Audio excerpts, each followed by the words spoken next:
Hi friends, welcome to cook with Sangeetha. So இன்றைக்கி நான் வெறும் சோறு மட்டும்தான் வச்சேன். டைம் இல்லை, அதனால் சட்டுன்னு செய்கிற மாதிரி நம்ம புளியோதரை பொடி வச்சு தான் இப்போ செய்கிறேன். ஸோ எனக்கு சோறு போட்டுட்டேன், கொஞ்சம் எண்ணெய் ஊற்றிக்கிட்டேன். நான் மோஸ்ட்லி தேங்காய் எண்ணெய் தான் யூஸ் பண்ணுவேன், அதனால் தேங்காய் எண்ணெய் ஊற்றிக்கிட்டேன். ஸோ நார்மலாக நீங்கள் எப்பயும் எந்த எண்ணெய் யூஸ் பண்ணுவீங்களோ அது யூஸ் பண்ணிக்கலாம். இப்போ நம்ம புளியோதரை பொடி எவ்வளோ வேணுமோ அதை போட்டு அப்படியே மிக்ஸ் அடிச்சுட்டா முடிஞ்சுது. ஸோ நம்ம புளியோதரை பொடி, அதுக்கப்புறம் நம்ம இட்லி பொடி, முருங்கைக்கீரை பொடி, அப்புறம் பிரண்டை பொடி, அப்புறம் பருப்பு பொடி, பூண்டு பொடி எல்லாமே இதே மாதிரி யூஸ் பண்ணிக்கலாம். ஸோ மற்ற பொடி வகைகள் எப்படி யூஸ் பண்ணுவோமோ அதே மாதிரி தான். ஸோ இது இட்லி தோசைக்கும் யூஸ் பண்ணிக்கலாம், சாப்பாட்டுக்கும் சோறுக்கும் யூஸ் பண்ணிக்கலாம். பட் புளியோதரை ஒன்லி பார்த்திங்கன்னா சோறுக்கு மட்டும்தான் சூப்பராக இருக்கும்.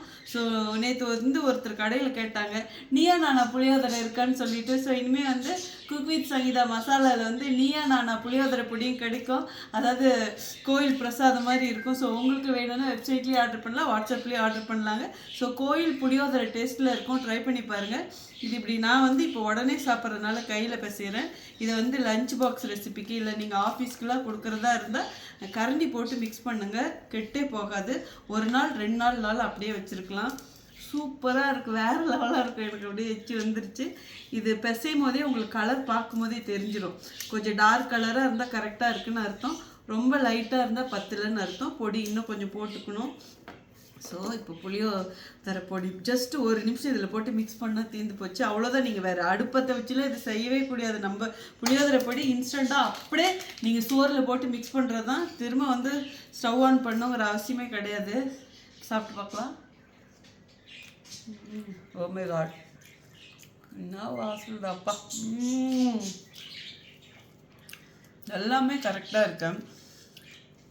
வயசானவங்களுக்காக உப்பு 1 கல் கம்மியாக போட்டிருக்கேன். ஸோ உங்களுக்கு வேணும்னா லைட்டாக உப்பு தூவிக்கலாம். பட் நானே உப்பு 1 கல் கம்மியாக தான் சாப்பிடுவேன், கரெக்டாக இருக்குது. இது பாருங்களேன், கலர் எப்படி இருக்குன்னு. வாசனை சும்மா அப்படி இருக்கு, அம்மா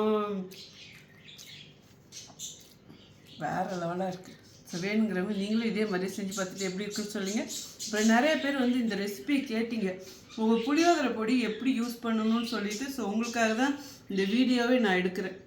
okay, see you, bye bye, love you all. நீங்களும் இதே மாதிரி அள்ளி சாப்பிட்டு நல்லா என்ஜாய் பண்ணுங்கள்.